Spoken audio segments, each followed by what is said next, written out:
Punjabi Chamber of Commerce. Philadelphia chapter is the 15th chapter, and Punjabi Chamber of Commerce is growing fast. We are truly a part of a global community. Philly chapter covers Philadelphia, South Jersey, Delaware, Allentown, and the suburbs of Philadelphia. I am Neeraj Bagga. I am a technologist. I am an entrepreneur. I also volunteer for an organization called Civil Air Patrol, and I'm a second lieutenant there. And I'm also a self-proclaimed dosa king, both in eating as well as making. And today I have an amazing panel. So let me introduce first the co-chair, Akanksha.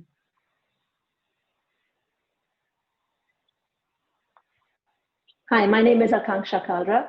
I am one of the co-chairs of the Punjabi Chamber of Commerce Philadelphia chapter. Sandy. Hi, I'm Sandy. I'm based out of Allentown. Been around with the Punjabi Chamber for 2.5 years now. Great things the whole team is doing. And yep, I'm based out of Allentown. Awesome. And now I'm going to introduce my co-committee members. So I've introduced myself, Surinder. Hi, everybody. I'm Surinder Sharma, the co-founder and CEO of Smart Kids Club. It's a Delaware-based edtech company with a digital reading tool for young children. We have users from 65 different countries around the world. My company's mission is to inspire kids to read and learn. I am excited to be a part of the Punjabi Chamber of Commerce and looking forward to advancing the Philadelphia chapter. Awesome. So before I introduce our awesome keynote speaker, I'm going to hand it over to Gurpreet Pasaricha. He's the founder of Punjabi Chamber of Commerce. Gurpreet. Thank you, Neeraj, for the wonderful introduction, and welcome to everybody. And we appreciate everyone coming here, especially on a Saturday morning and out here in Philadelphia, the city of brotherly love. And I have a deep connection to Philadelphia. My parents actually grew up in, well, not my parents didn't grow up, but they actually lived in Cherry Hill for quite a few years. And we used to have a family business in Philadelphia as well. So I definitely, have enjoyed my time down in Philadelphia. So, let's get to it. The Punjabi Chamber is really an initiative by the Punjabi community, for the Punjabi community.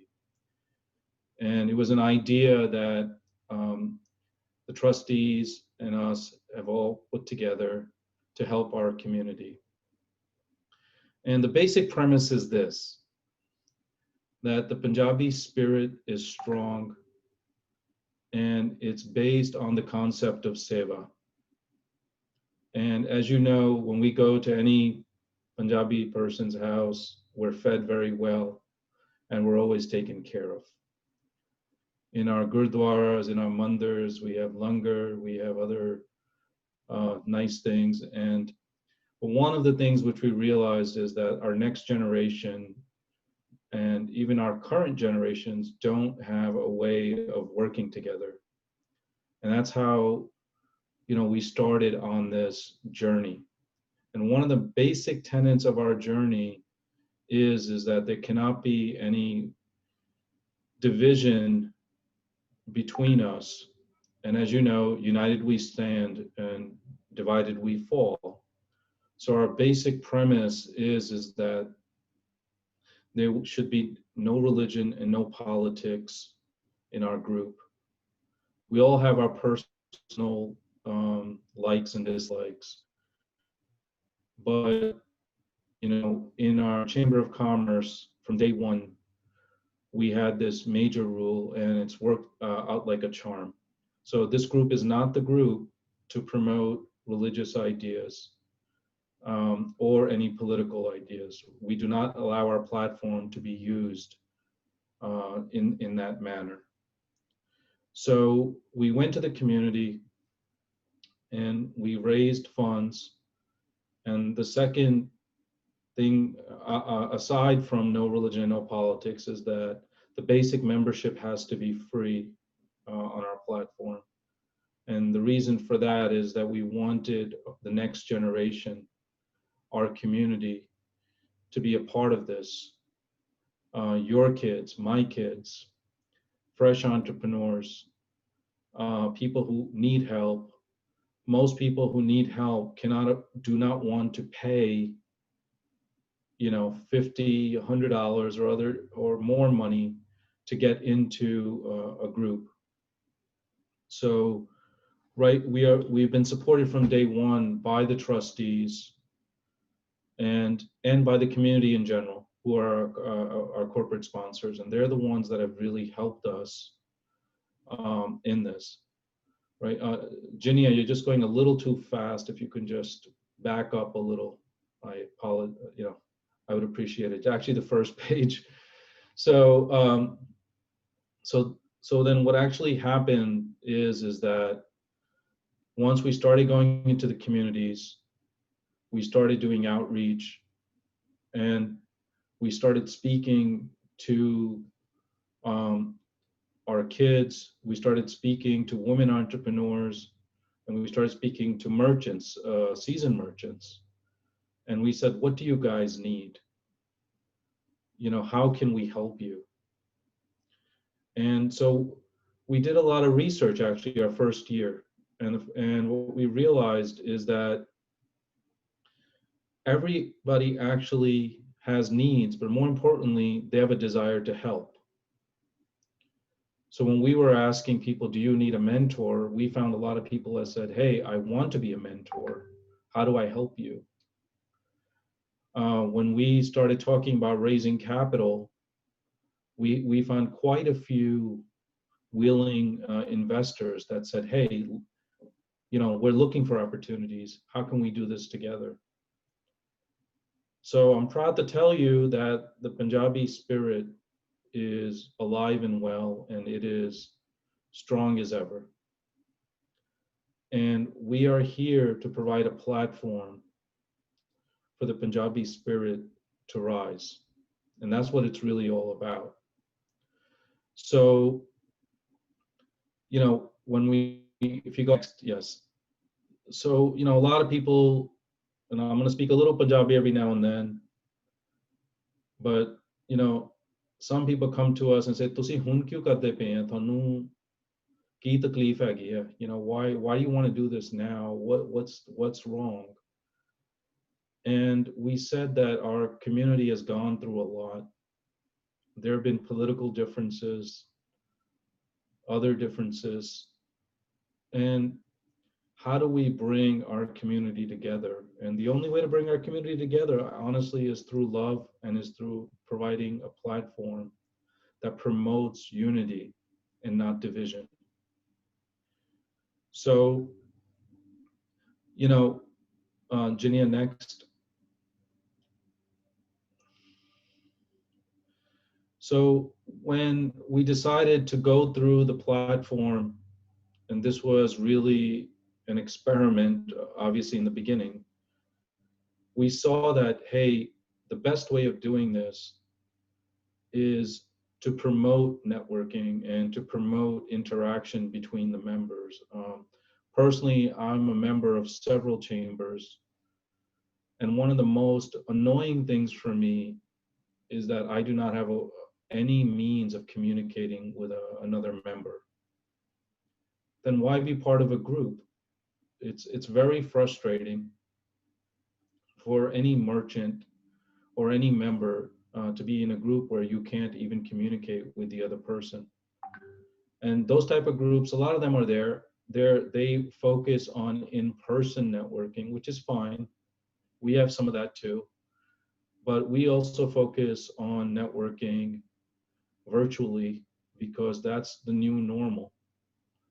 As I'm sure you've seen your kids, they're on their phones all day, and they want to be able to communicate electronically as well.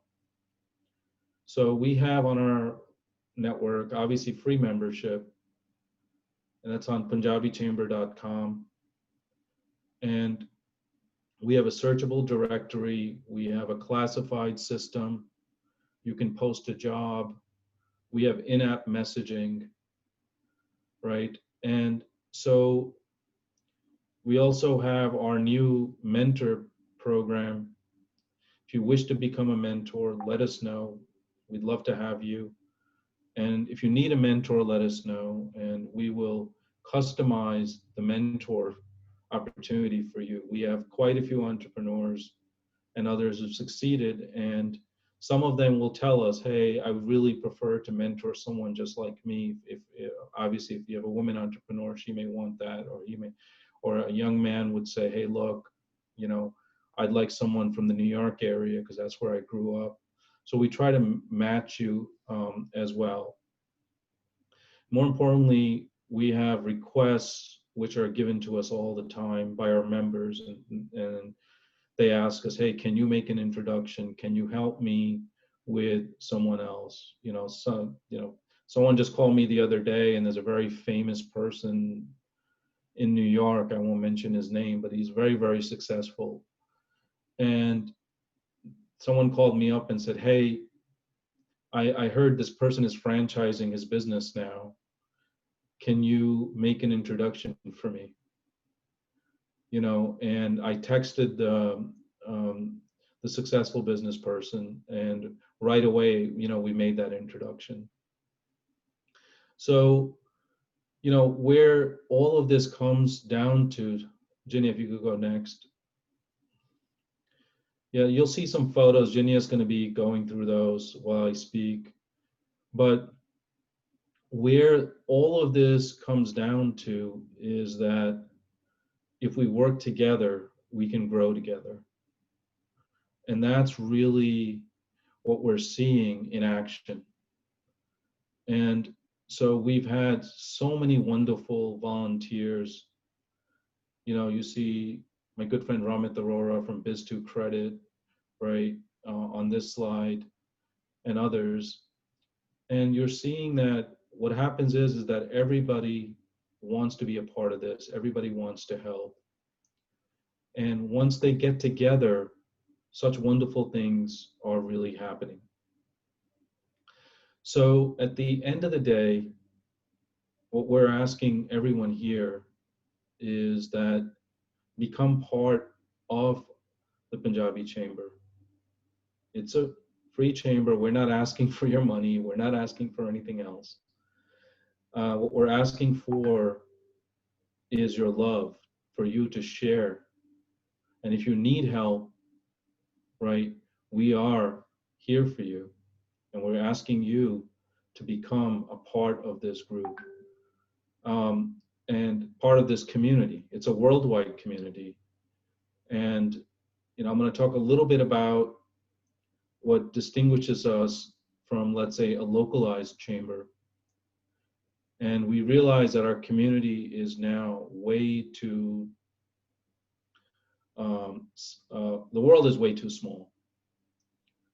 And our kids are moving. My son just got a job in San Francisco, and so he may be out there. And it would be wonderful if we had someone who can, you know, help our kids, and, you know, as they adjust in their careers. We have a lot of foreign students coming out of Punjab into London, Toronto, Australia, right? And just earlier this morning, we had our second part series on foreign students to let them know what it really means to be a foreign student in Toronto. So we have formed this support group to help everyone throughout the world. So I'm proud to tell you that, you know, we're up to 15 chapters now, and it's been such a great experience meeting so many wonderful people. Now, the people on our committees are really the lifeblood of our organization. That's a rooftop photo in Delhi, pre-COVID, of course. And we have so many wonderful people that we've met along the way. And of course, this chapter is no different. And I would tell you that I'm proud to tell you, I think that we actually have probably the world's largest Punjabi think tank right now. We have almost 200 volunteers worldwide who are helping us and who are really becoming part of the solution for our community. And our community really has a lot to look forward to. You're seeing all these webinars, and these are done all by our volunteers. Our community really going forward has a wonderful opportunity, because no other community out there, I think, definitely in the Indian diaspora, has the strength and the ability to give back in the manner that the Punjabi spirit and the Punjabi community has demonstrated and will continue to demonstrate. So the call for you guys now is that, where do you want to be in 5 years? In even 1 year? We've gone through this, or going through this horrific time. As you know, in the United States, we've surpassed over 250,000 deaths due to COVID. And of course, in India and throughout the world, it's been devastating. Are we going to just watch on the sidelines, or are we going to participate? And I think Punjabis don't do well watching on the sidelines. We're at the front lines, and that's what we're all about. If you've seen, there are numerous charities throughout the world, through the Punjabi diaspora, and majority of them are focused on food, and rightfully so. Food is very important. But there are definitely other things that we can all do together to benefit our communities. So recently, we started the charitable arm of our chamber, which is called the Punjabi Chamber Foundation. Let's call it PCF. And we realized that, hey, we got so many wonderful people who want to give back. How do we do it so we can work together? So you're seeing a food drive that we conducted on Oak Tree Road in Edison, right? Akansha ji, our co-chair in Philadelphia, also was very instrumental in getting donations out in the Philadelphia area. I'm proud to tell you that in 2 weeks, we raised over $35,000 for COVID relief, and we basically dispersed it to frontline workers. And we also had partnerships with other charities who were also helping us distribute our funds. We've also distributed food in India as well, in Delhi area, Delhi. So all of these things are only possible if we work together. Now, there are a lot of other things we can do together through the foundation and through being together. So the initiatives that we're looking at relate to, of course, scholarships for our sons and daughters and others who cannot afford to go to school, who are looking for an opportunity. Adjustment stipends and other sort of related things, especially for foreign students when they're coming to countries and they don't know what they're doing. They don't have a place to live, right? How can we assist them? How can we assist them in getting a job so that they're not exploited?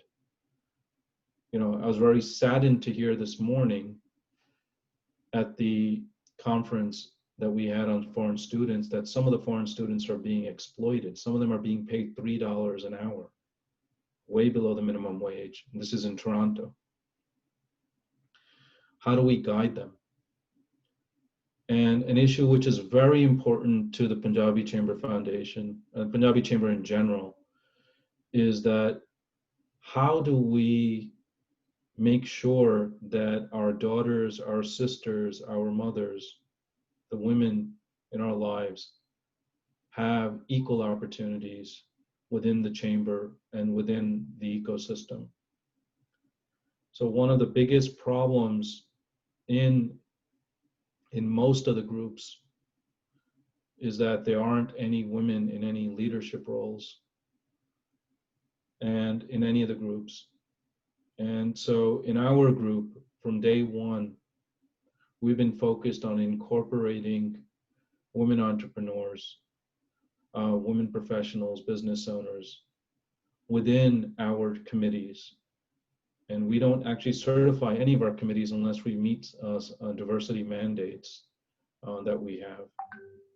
And more importantly, in terms of programming, you know, we spoke to a lot of women entrepreneurs in India in particular, and they expressed the interest to us. They said, look, the groups that are focused just on in-person networking, it's very hard for us.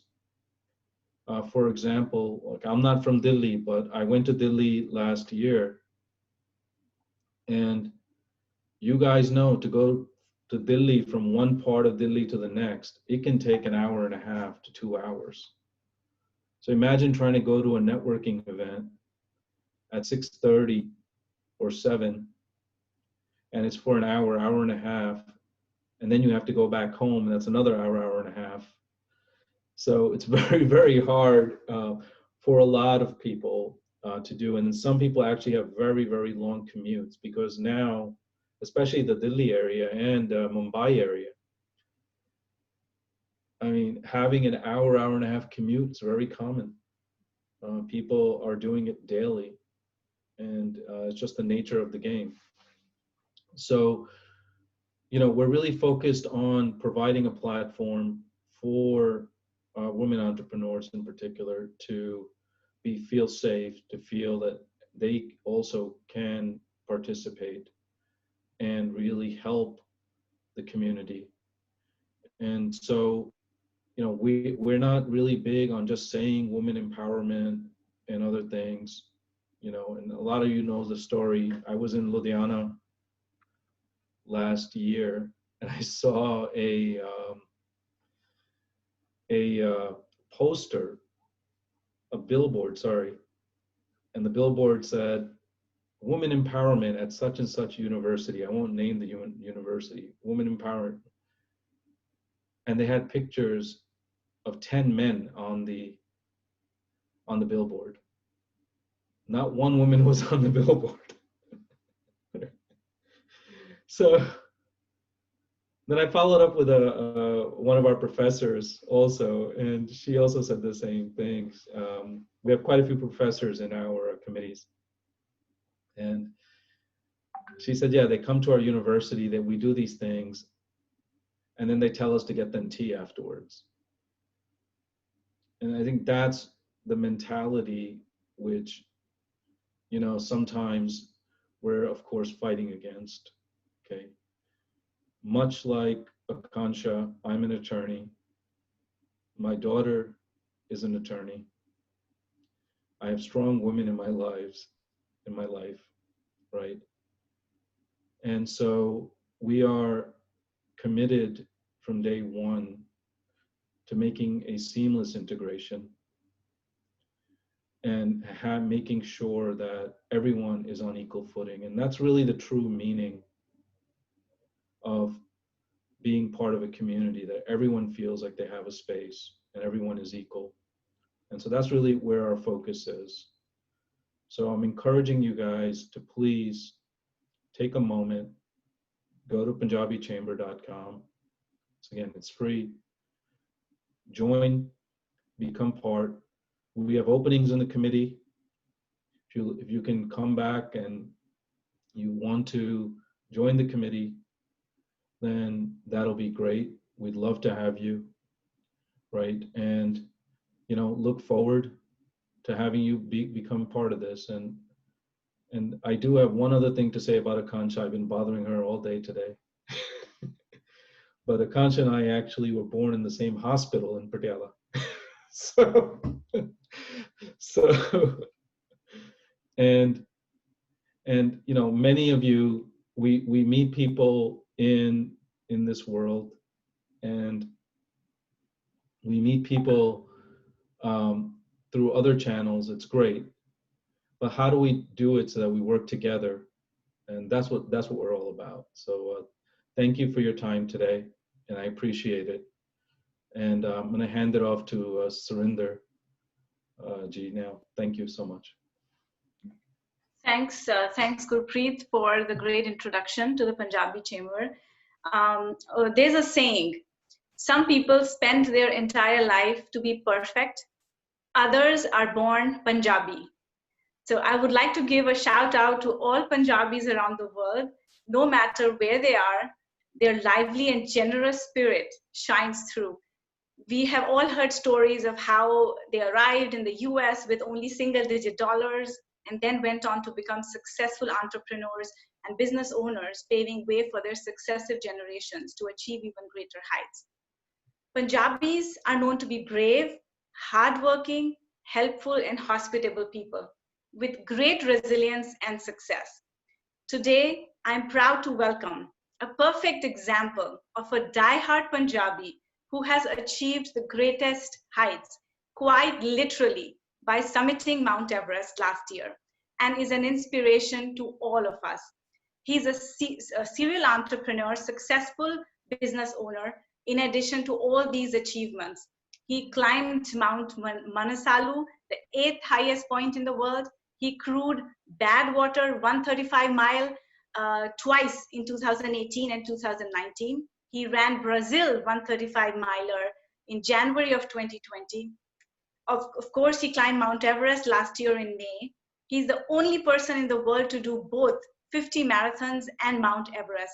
He's the second Indian American and the first American Sikh to summit Everest, and is currently training for a solo trip in March of 2022 across the Russian Siberia's Lake Baikal during the Russian winter.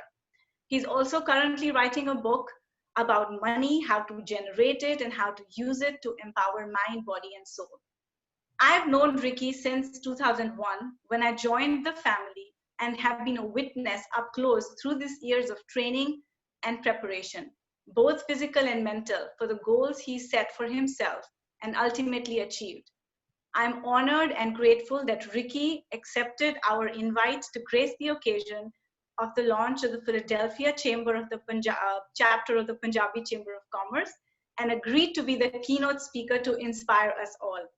I won't keep you long from listening to him, so over to Ricky Singh, and I would request the admin to allow him to screen share.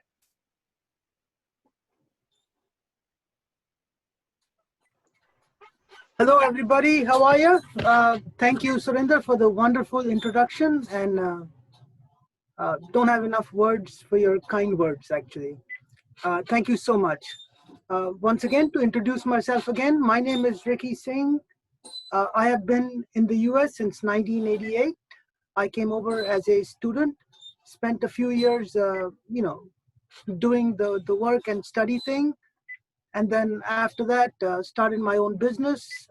I am a serial entrepreneur, own a bunch of gas stations, convenience stores, delis, tobacco stores. Have had a technology company at one point, and have dabbled in motels, bars, and whatever you can think of. If there's a way to make money, I have tried it at least once.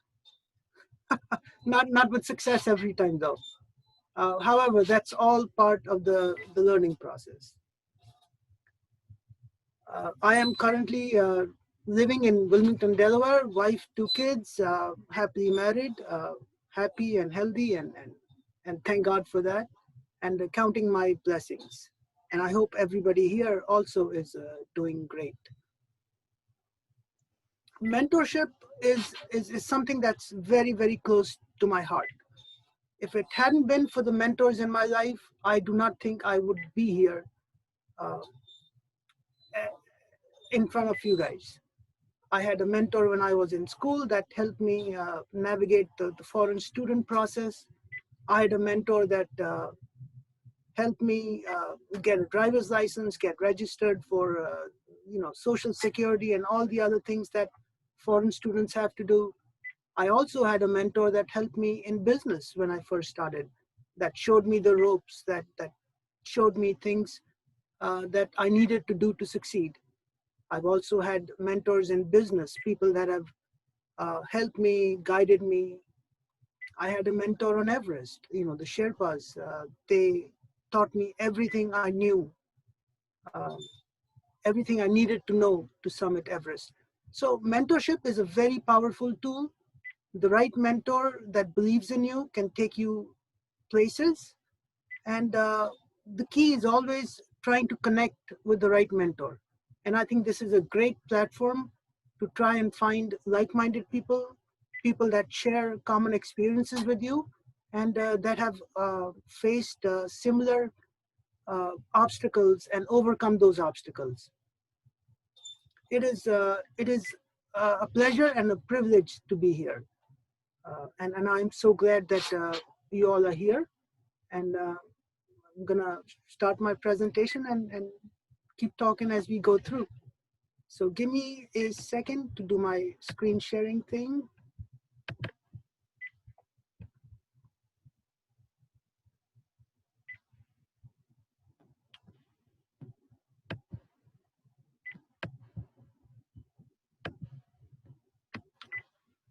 All right, can everybody see the screen? Yes. Great, great. So there have been about 2,000 people that have done a marathon in all 50 states.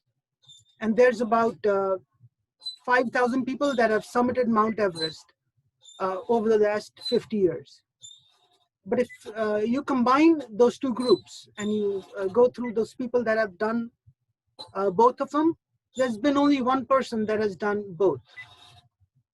50 marathons in 50 states and Mount Everest. So that is something that I am very proud of and thankful for and humbled by what I have been blessed with. A lot of people ask me how I started running. And the truth is, actually, I did not start running till very late in my life.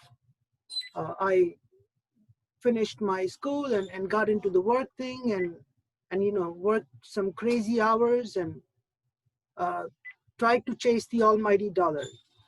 When I finished my college, my goal was to make $1 million by the age I turned 27. I was 21 at that point. When I turned 27, I did not reach my goal, but it sure taught me a few things that helped me down the road. So I was never the physically fit type. I was just an average guy, had a little bit of a belly, loved to eat, loved to sleep, loved the comforts, the creature comforts of life.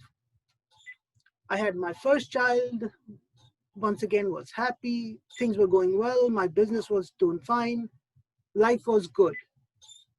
And then I had a second child. And for some reason, the second one affected me more than the first one. I remember coming home from the hospital after the birth of our second child and feeling tired. And I hadn't even done anything. My wife had done all the pushing and everything that was to be done. But I was so tired. And I looked in the mirror and I thought to myself, is this what I want to be? Is this what I want to do?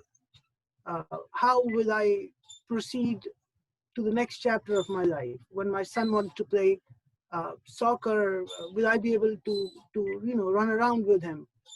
When he finishes high school, will I be able to join him at his graduation party? When he gets married, will I be able to dance at his party? So for some reason, his birth just affected me in ways that hadn't happened before. I was 37 at that point. And that was the day of my first run. I remember just putting my shoes on and going outside and tried to run around the block, which was a quarter mile. And I remember the first few steps, and I couldn't do it. I was out of breath, out of shape. I was tired. And I said to myself, you know, I could go home and go back to the air-conditioned house and everything, the well-stocked fridge, and the life would be good. But then I figured, what would I want my son to do? So that to me was the biggest motivation. And I said, nope, let me just continue for a little bit longer. And I walked for the rest of the loop, but I did complete that quarter mile loop. And did it the next day with the same result. I was huffing and puffing, and still thought to myself, do I give up, go home, or do I continue? What would I want my son to do? I mean, it's a persistent question that pops up in my mind. What do I want my children to do if they were faced in a similar situation? Do I want them to give up? Or do I want them to try and push through and overcome whatever obstacles are facing their life? So on 7/27/2005, at the age of 37, I remember I ran my first run. So I kept doing it, you know, so every day I would just go for one round, a quarter mile loop. And then one day I was able to do it, became easy. Then that quarter mile became 1 mile, and that 1 mile became 2 miles, and then 5 miles. And all of a sudden I was going distances. I was going 5Ks, 10Ks. And then one day I signed up for a half marathon. It's been almost a year since I started. And in 2006, I actually signed up for my first marathon, the Delray marathon. It was a tough experience. I was tired, I was beat up, and I swore I'm not gonna do it again. But just like, you know, any other addiction, I signed up for another one and another one. And before I knew it, I had 3 marathons in 2009 in 3 different states. At this point, I had an idea. I said, I like to travel and I like to run. So why don't I combine these 2 passions? And I said to myself, can I do 50 marathons in 50 states by the time I turned 50? I had, at that point, 12 years to do 47 more marathons. Approximately came out to 4 marathons a year. And I said to myself, if I run a marathon every 3 months, it would keep me in good shape. Every 3 months I would get to travel. Every 3 months I would be, training for those 3 months. It would help me with my fitness, and it would also just keep me active. The goal wasn't huge at that point. The goal was always to get to the next marathon, every 3 months to a marathon. So at that point, I just wanted to do 50 marathons in 50 states by the time I turned 50. So at that point, I had a goal, I had a purpose, and a 4-step plan. Now you're gonna ask, what is a 4-step plan? So a 4-step plan is the building block that I have used for my life. Anything I do in my life, I write down a 4-step plan. I actually write it down. So a 4-step plan consists of, the first one is a current situation analysis.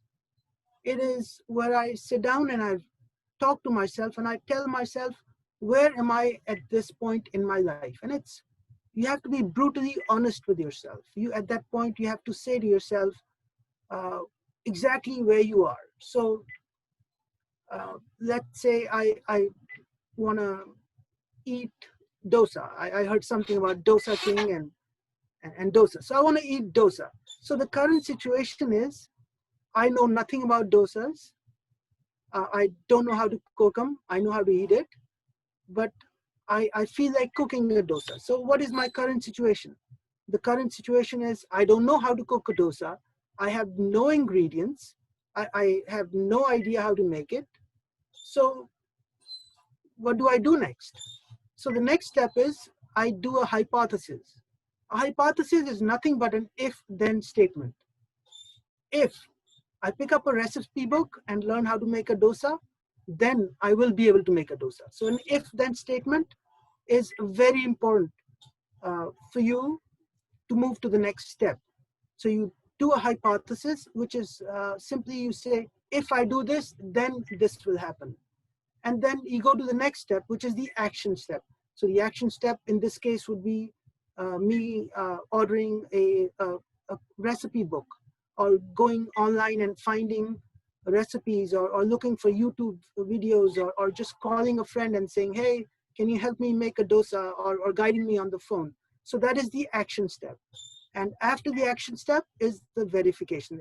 The verification would be, watching the dosa and getting water in my mouth and finally eating it. So a 4-step plan, once again, is the most important building block that I have used for my life. Current situation analysis. A second step is a hypothesis, which is nothing but an if-then statement. The third is the action steps, is the steps you take to make that hypothesis a reality. And the fourth step is the verification. If you achieve your goal, fine, you move on to the next one. If you don't, then you go back to step 1 of that, the current situation analysis, and then you kind of dissect why it did not go through. So this is once again an example of a 4-step process. You have a project that's due next week. You haven't started. The hypothesis is, I better start now if I want to finish it. If then again. And then the action steps would be to read the appropriate material, seek help and work on it. And the verification would be to finish it. So by the time I was running these marathons, it took me to some really, really, really cool places. I went to an Air Force base in Ohio. Normally civilians aren't allowed to go in, but because this was an Air Force marathon, they let guys like me run around the whole Air Force base. And they had all these fancy airplanes on the tarmac. So just to see those airplanes and watch all the Air Force personnel go about their daily lives was a fascinating experience. I also ran in Death Valley National Park. Once again, if you aren't familiar with Death Valley is the hottest place on earth in July, and I ran in July, so that was a really, really cool experience. I've run on beaches. I've run with impersonators. So this is an Elvis Presley impersonator in Tennessee. I've also run on bridges, a number of bridges that connect various states. And I also run a couple of marathons that were presidential libraries. So Eisenhower, Clinton, Roosevelt, I got to see those presidential libraries. So what did I learn during that journey? So one of the biggest things I learned is that pain is your friend. A little pain, don't be scared of it. Just kind of learn to make it your friend. A little bit pain is okay. It's part of life. And if every time you experience a setback or a little bit of pain, it is not necessary to just stop and just pivot and do something else. The other thing I learned is the journey is always greater than the destination. So sure, I wanted to run a marathon and that's fine. But the journey getting to that marathon, the 3 months of prep work I did, the actual travel, the meeting of the people, the networking, the connections, and the actual process of doing it was way more important than the finish line. I could have gotten to the finish line by doing nothing, but the journey that I did, the 3 months of training that I did for almost every marathon, that was something that was really important for me. It really changed me, it shaped me, it helped me in so many ways. One of the things that happens is when you get out of the comfort box is you often come across uncomfortable positions, uncomfortable places. You get into places where you typically wouldn't be. And to get comfortable in every position, to be comfortable with being out of a box, that's a good feeling to be at. That's a good place to be at. And once you are in that place, it just helps other facets of your life. It just opens your personality, makes it brighter. You have more empathy. The other thing I learned is that, hardship builds confidence. Anything that's worth it normally when you work hard, it makes it extra special. Hardship really, really builds confidence. So people that sometimes get everything easy, it's not really the best thing. A little bit of hardship, a little bit of out of the box thinking, a little bit of pain, a little bit of hard work is important. The obstacles that you get in life, they're not necessarily barriers. They're challenges, and you don't have to go around them. You can overcome them, and overcoming them gives you confidence, and you carry over that confidence in other parts of your life. So every time I ran a marathon, every time I finished an endeavor, I came back to my business and I was more confident. I was, there was no such thing as failure. I came back home and I was a changed man. I was much calmer. I was better with my family. I was better in my relationships. And one of the reasons was that, I had gone through the process. I would repeat my mantra all the time. And my mantra during all this time was, I commit and I shall not quit. Every time I got, that little voice in my head saying, hey, give up, go, quit. It's easier to just, sit down. Why are you running? I would say to myself, I am committed. I commit and I shall not quit no matter what happens. And it's a good thing to remember that commitment is important. And once you do commit, quitting is not something that you should do.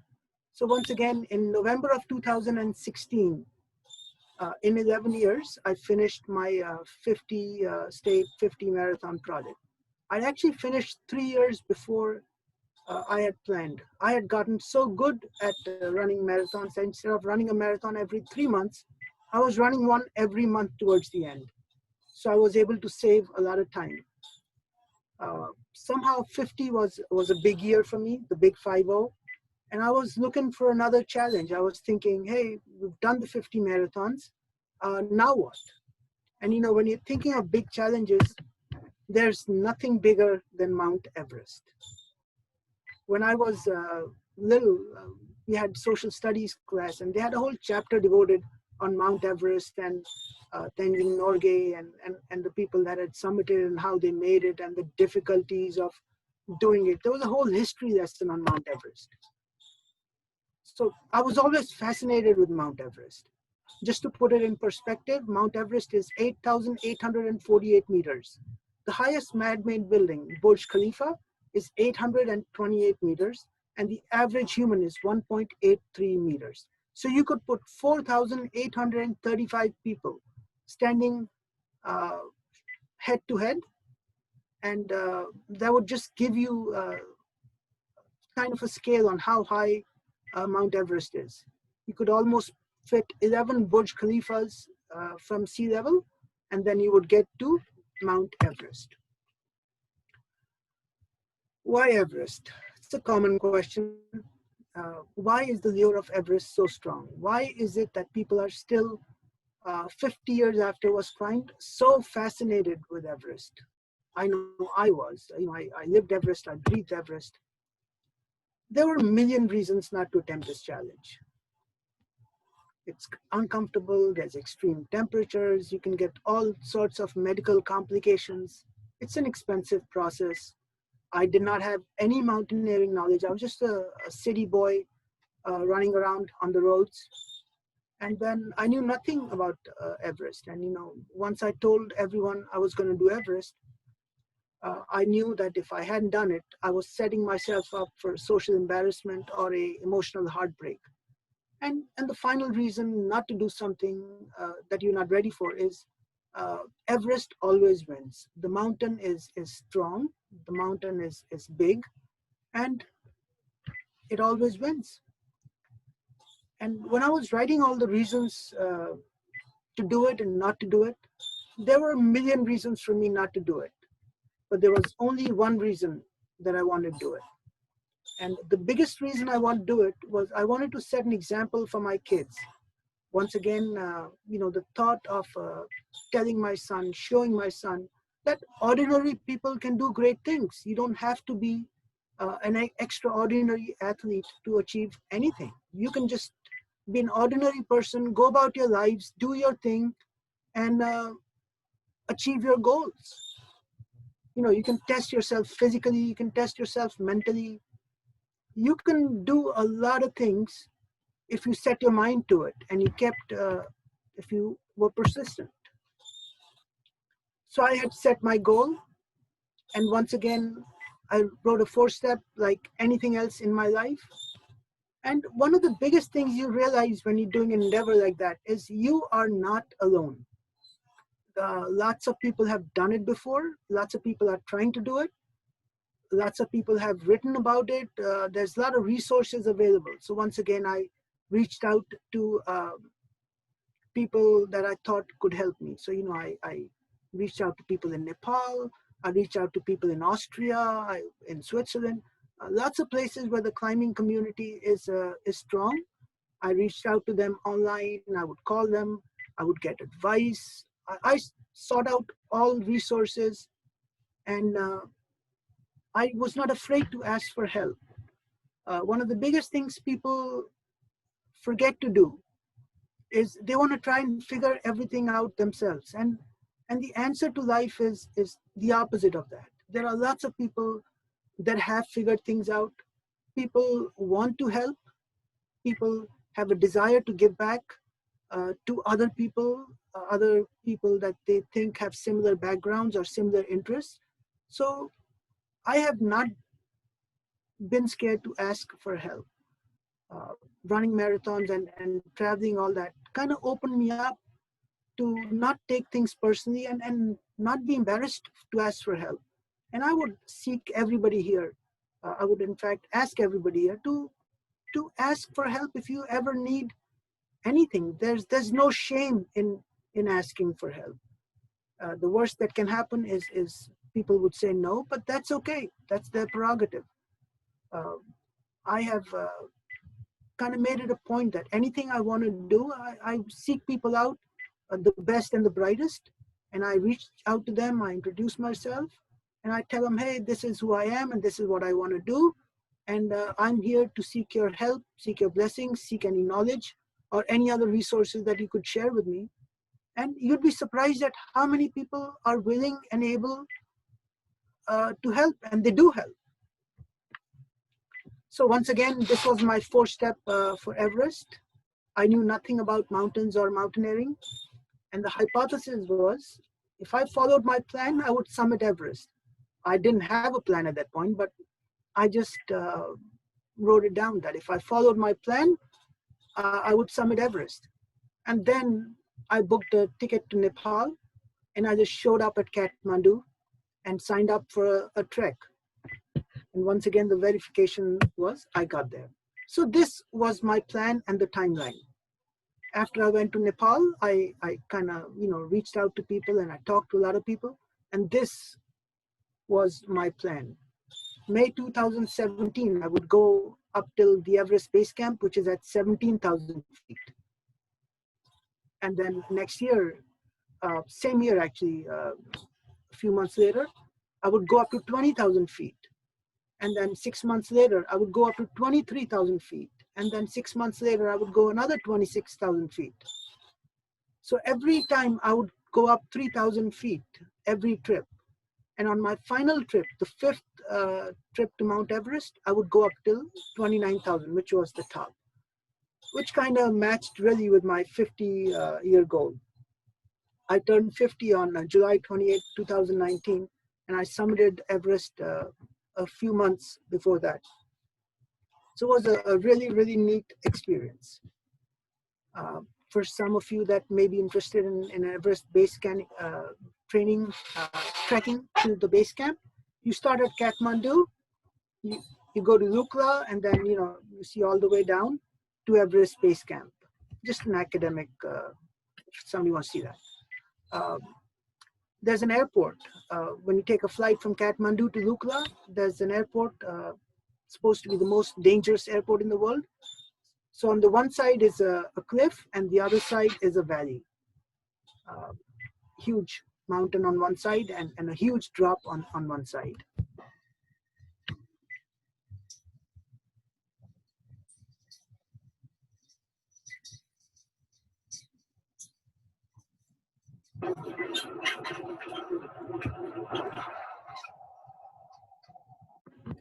Here's an example of one of the bridges that we crossed along the base camp. You know, you share it with people and animals and everything else.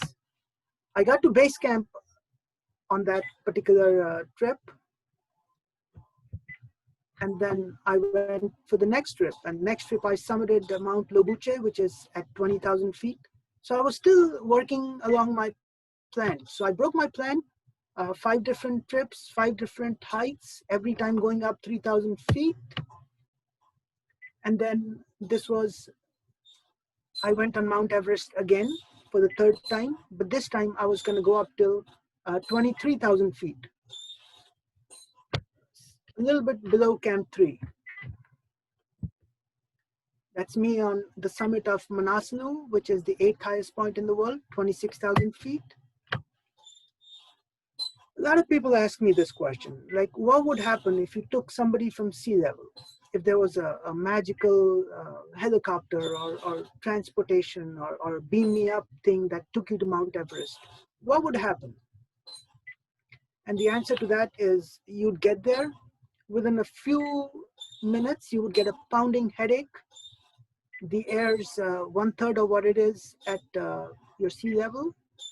And your body would be gasping for air, you'd be gasping for breath. You would have trouble breathing, your lungs would, you would have pulmonary edema, you would have cerebral edema, your brain would enlarge, your lungs would enlarge, they would fill with water, your eyes would bulge out, and within 15 minutes, you would die. Painful death within 15 minutes. So the way to do it is you go up and down all the time. So the body is a fantastic piece made by God. So every time you go up, the air thins, and your body compensates for that by making more red blood cells. And those red blood cells absorb more oxygen. So your body can get more oxygen even though there's less oxygen in the air. So once again, this is all part of growing up. It is called acclimatization. So there you go. This is all academic stuff. Not sure. So here's some pictures of along the way. Thought it would be neat for you to imagine how it is going up and down. That's me on one of the ladders.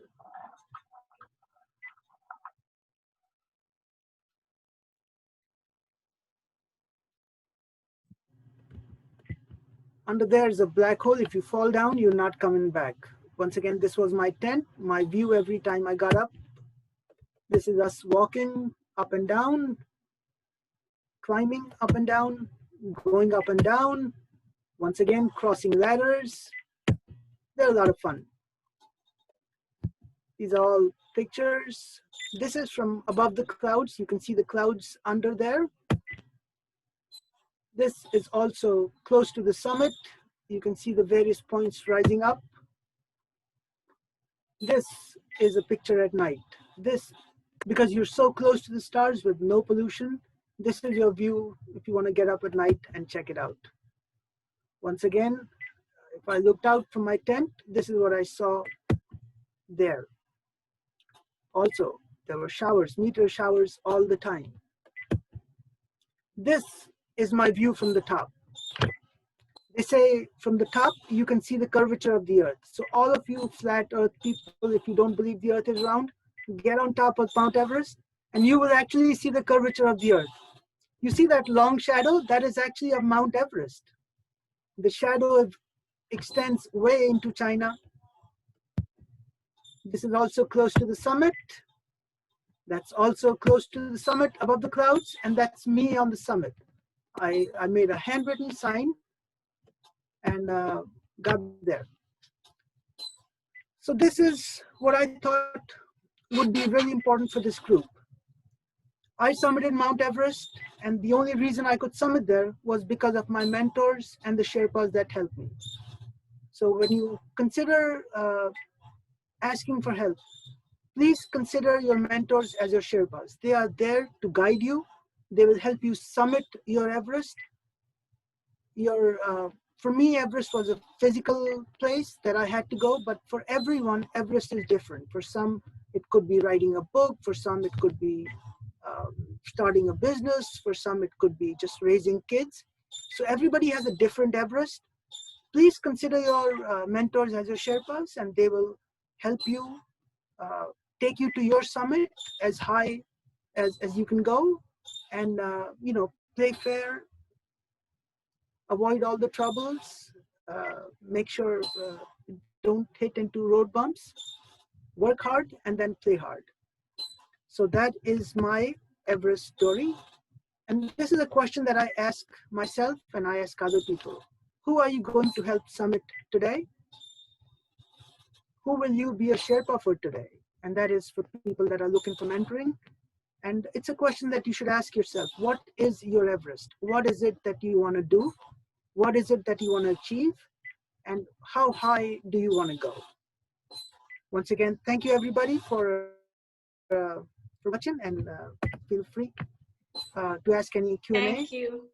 Thank you, Ricky. It was truly inspiring. And I think what Punjabi Chamber of Commerce is doing is helping everybody connect with the Sherpas and find their own Everest. And we are all there to help each other. We all have our own Everest to climb. And it was truly inspiring. Thanks so much for your talk today. So if there are any questions that anybody has, please feel free to type in the Q&A section, and we can take up those questions. But one question that we have for you, Ricky, is what, in your opinion, are 3 major qualities that helped you achieve your goals, especially climbing Mount Everest? The biggest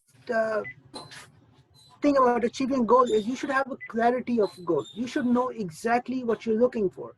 Because if you don't know what you're looking for, you're going to spend a lot of time trying to figure out what is it that your goal is. So my goal was very clear. My goal was to get to the top of Everest and come back safe.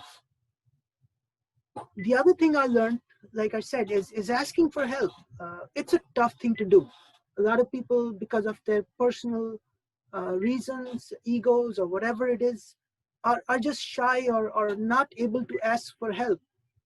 And I know that without the mentorship I had, without meeting those people, and without the help of those people, I would not have even gotten close. So, have a clear goal, have a plan in mind, and seek out all resources, online, offline, people, anyone that can help you. Please go ahead and seek help.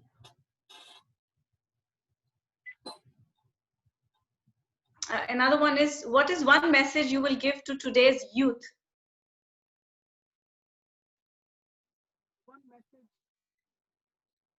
The biggest message I like to give people is know what you're looking for and go for it.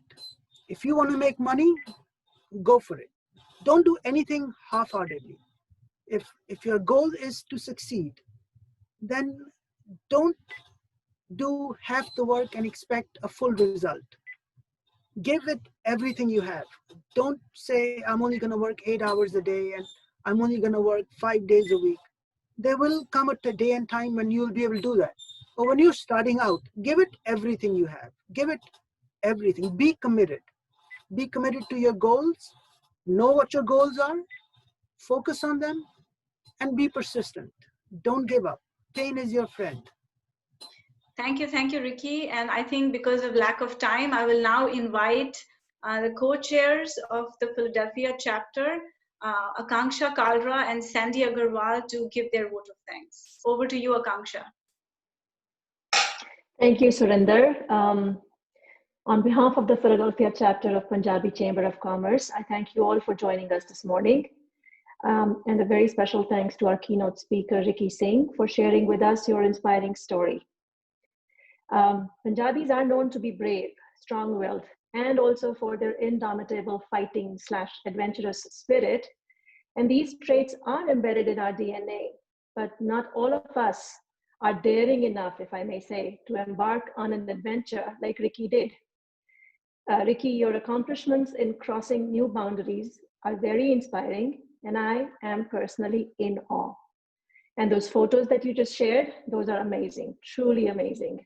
I never realized, I've never seen, I mean, I've seen professional photos of the Mount Everest and people in documentaries, and but those photos, something else.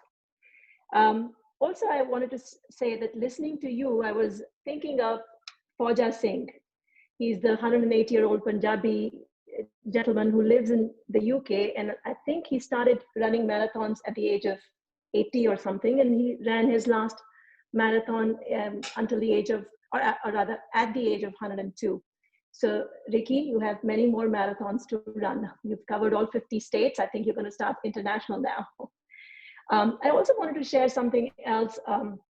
I had shared about the upcoming launch of the Philadelphia chapter on social media. And on Facebook, somebody commented, somebody that I know personally, somebody that I respect and admire for his work in the community that I have also been a part of. And he made a comment to me that he was disappointed that I was being a part of a effort at what he called factionalizing. He says his point was there are many Indian American organizations in this area that are based on linguistic, regional based origins from India, and why are we starting something new? So my comment to him, which I took offline, I replied to him privately, and I said to him, I understand your concern and I respect your opinion, but I don't wish to engage in a negative dialogue on social media. And I don't think this is factionalizing. I understand everybody, there are many associations that have their linguistic or regional origins, but to my knowledge, there is no Punjabi organization in the greater Philadelphia area. I have been living here for 28 years. I'm not aware of any. And for the way we look at it, PCC, the Punjabi Chamber of Commerce, is an initiative to offer professional mentoring seminars, workshops, networking opportunities, not related to any political, religious, or cultural issues, but our goal is to provide a community for professionals who have a shared heritage, background, experiences, and for our younger generation to have an opportunity to participate in, appreciate, and learn from their rich legacy. I am happy to be a part of the Philadelphia chapter, and I thank our committee members for their support as I look forward to working with all of you and more people who will be joining our chapter to offer more programs in the greater Philadelphia area. With this, I turn over to Sandy Agarwal, the co-chair, to say a few words. Sandy?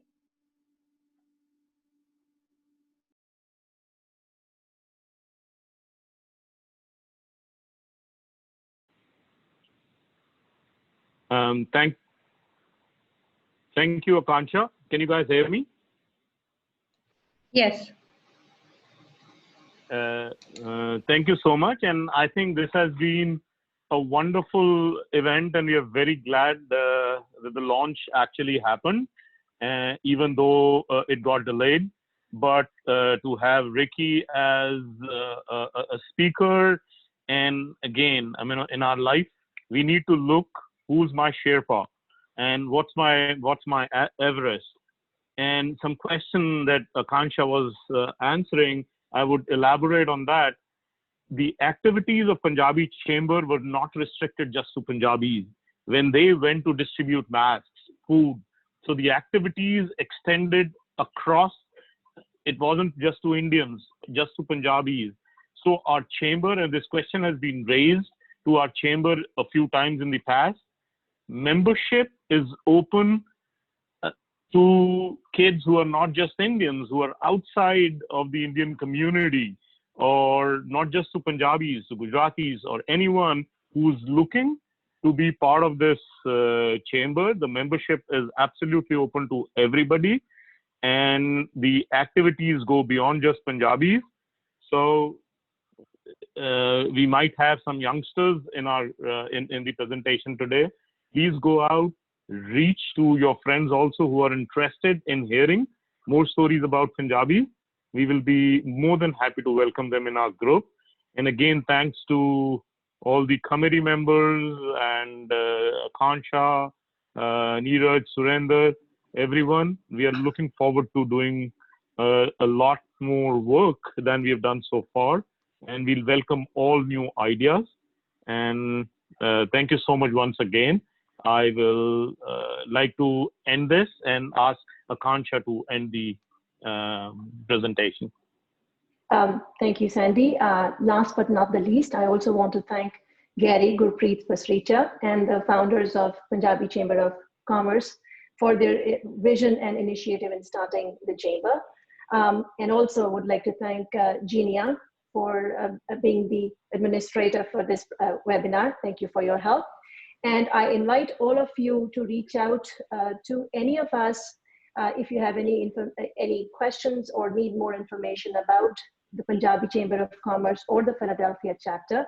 And I also encourage you to offer your suggestions and feedback in how we can offer programs and what would you be interested in.